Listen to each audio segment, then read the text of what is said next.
중대부중 2학년 여러분, 자, 지금까지 우리는 김유정의 소설 동백꽃을 공부해 보았습니다. 자, 오늘은 이 동백꽃을 정리해보는 시간을 갖도록 하겠습니다.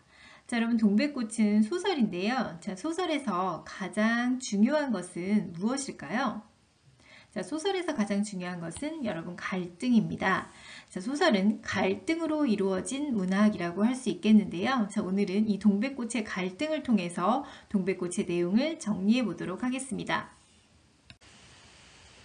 자, 여러분, 소설은 갈등의 문학이라고 할 수 있는데요. 자, 이것은 무엇을 의미하냐면 소설은 갈등으로 시작해서 갈등으로 끝난다라고 해도 과언이 아닙니다. 자, 이것은 무엇을 의미할까요? 자, 여러분들 초등학교 때부터 소설의 구성인 발단, 전개, 위기, 절정, 결말 이런 얘기를 많이 들어보았죠? 자, 이 발단, 전개, 위기, 절정, 결말은 시간의 흐름에 따라서 이렇게 임의적으로 나누는 것인데요. 자, 그렇다면 이 발단, 전개, 위기, 절정, 결말이 의미하는 것은 무엇인가요? 그렇습니다. 자, 발단, 전개, 위기, 절정, 결말은 바로 갈등이 시작되고 갈등이 전개되고 갈등이 고조돼서 갈등이 최고조에 이르고 그 갈등이 해결되는 것, 이것을 우리가 발단, 전개, 위기, 절정, 결말이라고 이름을 붙여서 부르고 있습니다. 자, 그렇다면 이 갈등이 전개되는 과정, 갈등이 전개되는 이 과정을 우리는 소설의 이야기 내용이자 소설의 구성이라고 할 수 있겠죠. 자, 이렇듯 소설은 갈등과 매우 밀접한 관계를 맺고 있고 갈등으로 소설의 내용이 이루어진다고 할 수 있습니다. 자, 그렇다면 동백꽃이라는 소설은 어떤 갈등으로 이루어져 있고 그 갈등이 어떻게 전개되어 나가고 어떻게 해결되어 나가는지 그것을 한번 오늘 살펴보도록 하겠습니다. 자, 동백꽃의 갈등은 무엇인가요? 그렇습니다. 나와 점순이와의 갈등인데 나와 점순이의 어떤 갈등인가요? 그렇죠. 점순이는 나를 좋아하는데 나는 점순이의 그러한 마음을 알지 못하고 나는 점순이를 아직 좋아하는 마음이 없습니다. 자, 이렇게 서로 사랑의 작대기가 서로를 가리키고 있지 못한 이 상황을 이 둘의 갈등이라고 할 수 있겠죠. 자, 그래서 이 둘의 갈등은 무엇으로부터 시작되나요?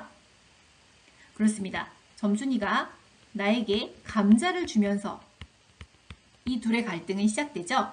자, 점순이가 나에게 감자를 준 이유가 무엇인가요?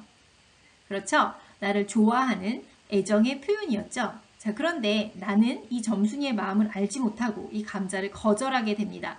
자, 내가 또 거절한 이유는 점순이가 싫어서라기보다는 자신의 어떤 소장농의 아들이라고 하는 그러한 신분의 차이 또는 자신의 자존심 이런 문제 때문에 감자를 거절하게 됩니다. 점순이는 또한 그것을 알 수 없고 순전히 나를 좋아하는 마음 때문에 감자를 주었으나 나가 그것을 거절하는 바람에 점순이는 화가 나죠. 자, 점순이가 화가 나서 점점점 점순이는 나와 갈등이 심하게 되는데요. 심각하게 되는데 그 갈등의 표현으로 어떤 사건이 일어나나요? 그렇죠. 닭싸움이라는 사건이 일어납니다. 자, 이 닭싸움은 이 소설에서 갈등의 시작이자 갈등을 고조시키는 원인이자 점순이의 마음을 보여주는 또 하나의 사건이라고 핵심 사건이라고 할 수 있겠습니다. 자, 이 닭싸움을 시키는 과정이 이 소설의 전반적인 사건을 이루고 있습니다. 자, 점순이가 점점점 나의 닭을 괴롭히면서 닭싸움을 심하게 시키게 되죠.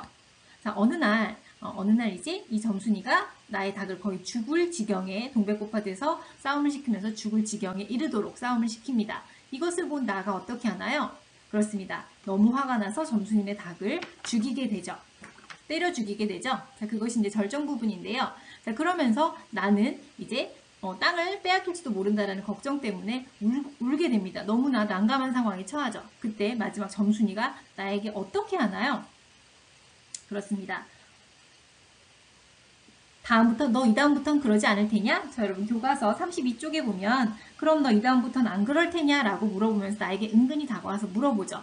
나는 그 점순이의 그런 물음에 영문도 모르는 채 그래 라고 대답을 하면서 점순이가 이 상황을 감추어 줄 것에 너무나 기뻐하게 됩니다. 자, 그래서 하지만 점순이가 너 이 다음부터 안 그럴 테냐? 라는 의미는 무엇인가요? 그렇습니다. 너 이제 나의 마음을 몰라주지 않을 거지? 나의 마음을 알아줄 거지? 라는 의미였죠. 그런데 나는 아직까지 그것을 알지 못합니다. 자, 그런데 나가 점순이를 좋아하지 않고 아직까지 좋아하지 않게 되었는데 어떻게 갈등의 해결이라고 할 수 있죠? 자, 너 이다음부터는 안 그럴 테냐라는 마음에 점순이의 마음도 풀리면서 나에게 어떤 행동을 하게 됩니다. 자, 그것이 무엇인가요? 그렇습니다. 점순이가 나를 동백꽃밭으로 떠밀게 되죠. 자, 그러면서 여러분 교과서 33쪽에 네 번째 줄에 보면 그리고 멋에 떠다 밀렸는지 나의 어깨를 짚은 채로 그대로 퍽 쓰러진다 라는 표현이 있습니다. 자, 그러면서 이 둘은 동백꽃밭으로 푹 파묻히게 되죠. 자, 그러면서 일곱 번째 줄 아주 중요한 사건이 일어납니다. 자, 바로 나의 감정 변화인데요. 알싸한 그리고 향긋한 그 냄새에 나는 땅이 꺼지는 듯 온 정신이 고만 아찔하였다 라는 표현이 있습니다. 자, 이런 표현은 무엇을 의미할까요? 그렇습니다. 나가 바로 점순이에 대해서 색다른 감정, 또 다른 감정을 느꼈다라는 것을 의미하죠.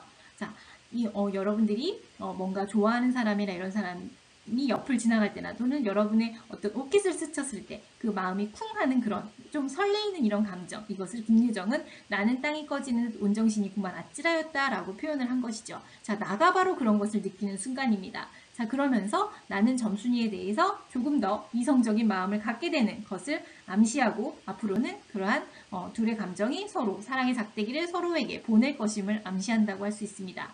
자, 그러니까 이 소설의 갈등의 시작은 점순이는 나를 좋아하고 나는 점순이를 좋아하는 마음이 없는 이런 서로 간의 사랑의 작대기를 보내지 못하는 이것이 갈등이었다면 바로 동백꽃밭에 서로 파묻히게 되면서 이 나의 감정이 변화하면서 나 역시 점순이에게 호감을 갖는 상황으로 소설이 마무리되고 있습니다. 그렇기 때문에 이 둘의 갈등은 동백꽃밭에서 바로 해결이 된다고 할 수 있겠죠. 자, 그래서 이 소설의 제목이 동백꽃이지 않을까 싶습니다. 자, 여러분, 오늘 이 동백꽃의 갈등을 통해서 전체 내용을 한번 살펴보고 그리고 이 소설에서 주요한 사건인 감자나 닭싸움 이런 것들의 의미를 한번 여러분과 이야기해 보았습니다. 자, 여러분 이렇게 소설에서 갈등을 알아내고 그 갈등이 해결되는 과정, 이것이 소설에서 가장 중요한 것이고요. 여러분 앞으로 소설을 볼 때에도 갈등이 무엇인지 그리고 그 갈등이 해결되는 과정이 어떠한 것인지 이런 것들을 살펴보면서 소설의 의미를 이해하면 조금 더 소설의 의미를 잘 이해할 수 있을 것입니다. 자, 여러분 여기서 동백꽃의 중요한 표현들은 전부 유인물에 적어서 나누어 줄 예정이고요. 자, 여러분들이 갈등을 잘 이해하고 동백꽃이라는 소설을 이해한 후에 그 유인물을 공부하면 여러분들이 의미를 파악하는 데는 별 문제가 없을 것이라 생각합니다. 자, 여러분 동백꽃 공부하는 시간 너무 수고 많았습니다.